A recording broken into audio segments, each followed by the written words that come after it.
আজি মহা অষ্টমী আৰু আজি দিনৰ প্ৰায় 1:17 আৰম্ভ হ'ব সন্ধি পূজা আৰু আজি মহা অষ্টমী দেখিবলৈ পোৱা গৈছে যে মই দেখুৱাইছোঁ এয়া হৈছে চামগুৰিৰ যি ফুকনতোলৰ যি শতবৰ্ষ গৰকা এইভাগ পূজা মহামৃত্যুঞ্জয় মন্দিৰৰ আৰ্হিত বনোৱা হৈছে আৰু মই দেখুৱাইছোঁ যে এইবাৰ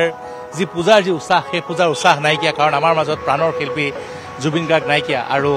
এয়া দেখুৱাইছোঁ যে প্ৰাণৰ শিল্পীগৰাকীৰ প্ৰতিচ্ছবি আৰু তেওঁৰ শ্ৰদ্ধাঞ্জলি এইভাগ পূজাৰ মণ্ডপতো প্ৰথমতে ৰখা হৈছে আৰু আমি ভিতৰৰ পৰিৱেশ দেখুওৱাৰ চেষ্টা কৰিম ইতিমধ্যে পুৱাৰে পৰা বৰ্তমান যিসকল সকলে আহি পেলাই বৰ্তমান পূজা অৰ্চনা আগবঢ়াইছে আৰু চামগুৰি ফুকনতোলৰ এইভাগ পূজা 111 বছৰ এবাৰ ভৰি দিছে আমাৰ লগত উদ্যোক্তা কমিটিৰ যিসকল লোক আছে তেওঁলোকৰ মাজত চেষ্টা কৰিম এইবাৰ 111 বছৰত ভৰি দিলে পূজাই আৰু এবাৰ পূজাৰ আগৰ উৎসাহ নাইকিয়া কাৰণ আমাৰ মাজত প্ৰাণৰ শিল্পীগৰাকী নাইকিয়া তথাপিও পূজা উদযাপন কৰিছে সকলোৱে কি ক'ব আমাৰ চামগুৰি ফুকনতোলৰ যিখন পূজা আজি 111 বছৰ হ'ল আৰু এয়া যিটো আপোনাৰ জুবিনদাৰ মানে আকস্মিক বিয়োগ হ'ল তাতে চবেই ধৰক মানে যিটো আগ্ৰহেৰে আমি কৰিছিলোঁ সিমানখিনি নোৱাৰিলোগৈ সিমানে নিশ্চয় কি ক'ব এবাৰ সকলোৰে মনত দুখ তথাপিও যিমানখিনি পাৰিছোঁ কৰিছোঁ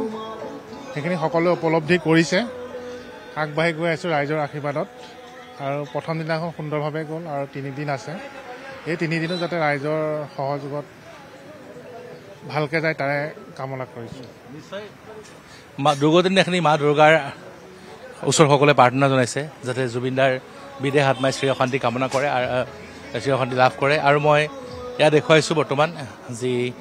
যিহেতু আজি মহা অষ্টমী উপলক্ষে সকলোৱে বৰ্তমান চাকি বন্তি আগবঢ়াইছে আৰু এয়া চামগুৰি ফুকনতোলৰ পূজা চামগুৰি দুখন পূজা উদযাপন কৰা হৈছে আৰু ফুকনতোলৰ পূজা এইভাগ পুৰণি পূজা 111 বছৰীয়া এইভাগ পূজা 111 বছৰত ভৰি দিলে আৰু এইটো দেখিবলৈ পোৱা গৈছে যে পুৱাৰে পৰা যিসকল ইয়াৰ স্থানীয় লোক তেওঁলোকে আহি পেলাই ইয়াত পূজা অৰ্চনা আগবঢ়াইছে আৰু দেৱী দুৰ্গাৰ ওচৰত মনোবাঞ্ছা পূৰ্ণৰ বাবে সকলোৰে যাতে শান্তি হয় সকলোৰে যাতে সুখ সমৃদ্ধি আহে তাৰ বাবে প্ৰাৰ্থনা জনাইছে আৰু এতিয়া দেখিবলৈ পোৱা গৈছে ৰাজ্যৰ বিভিন্ন প্ৰান্তত আজি মহা উৎসৱ উদযাপন কৰা হৈছে কিন্তু যিহেতু প্ৰাণৰ শিল্পীগৰাকী আমাৰ মাজত নাই আৰু সেয়ে যথেষ্ট এক শোকাকুল পৰিৱেশ সমগ্ৰ ৰাজ্যত বিৰাজ কৰিছে তথাপিও দুৰ্গতিৰ মা দুৰ্গা আৰাধনা কৰিব লাগিব এগৰাকী বয়োজ্যেষ্ঠ ব্যক্তি আছে আমি জানিব চেষ্টা কৰিম কি নিশ্চয় মই এগৰাকী বয়োজ্যেষ্ঠ ব্যক্তি আছে সামগ্ৰীৰ মই জানিবলৈ চেষ্টা কৰিম আপোনাৰ পৰা 111 বছৰত ভৰি দিলে কি ক'ব পূজাখন মানে 111 বছৰত ভৰি দিছে মোৰ ককা দেউতা মামাহঁতে কৈ এতিয়া আমাৰ দিনত পূজা ভাগ 100 বছৰত ভৰি দিছে আজি অষ্টমী তিথি ভালে কুশলে গ'লে হ'ল নহয় জানো বছৰটো ভালে নিলে হ'ল আৰু বছৰটো ভাল হ'ব লাগে মা দুৰ্গাই সকলোৱে মংগল কৰক সন্ধি পূজাও আছে আজি কি ক'ব সন্ধি পূজা আছে আজি আমাৰ দুখৰ মাজতে আমি সন্ধি পূজা আৰম্ভ কৰিবলৈ ল'লে আৰু ইমানেই দুখ আমাৰ পূজা ভাগলৈ আহিছোঁ বন্তি জ্বলাইছোঁ জুবিনৰ মানে শান্তি কামনা কৰিছোঁ আৰু সি যাতে আকৌ এইখন পৃথিৱীলৈ যাতে আকৌ আহে সেয়াই প্ৰাৰ্থনা কৰিছোঁ সকলোৱে সেইটোৱে বিচাৰিছে জুবিন দা আকৌ ঘূৰি আহক নতুন ৰূপত কি ক'ব এয়া জুবিন দা আৰু আকৌ যাতে ঘূৰি আহক পূজাটো মানে কি আৰু দুখৰ মাজতে গৈছে আগৰ নিচিনা আৰু ইমান হেৰি নাই বেয়া লাগিছে আজি 12 দিন হ'ল আজি হয় নহয় আজি 12 দিন হ'ল বহুত বেয়া লাগিছে অন্তত বহুত আঘাত পাইছোঁ মানে জুবিনৰ শান্তিৰ বাবে বা জুবিনৰ ন্যায়ৰ বাবে দুৰ্গা দেৱীৰ ওচৰত এফাকি শ্লোক গাম বুলি ভাবিছোঁ জয়ন্তী মংগলা কালী ভদ্ৰকালী কপালিনী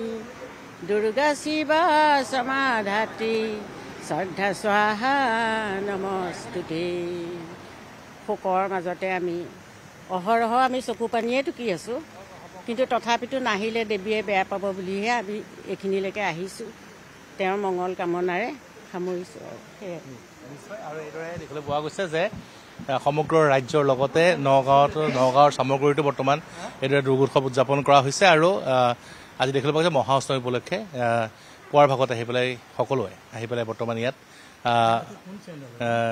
সকলোৱে আহি পেলাই ইয়াত বৰ্তমান পূজা অৰ্চনা আগবঢ়াইছে আৰু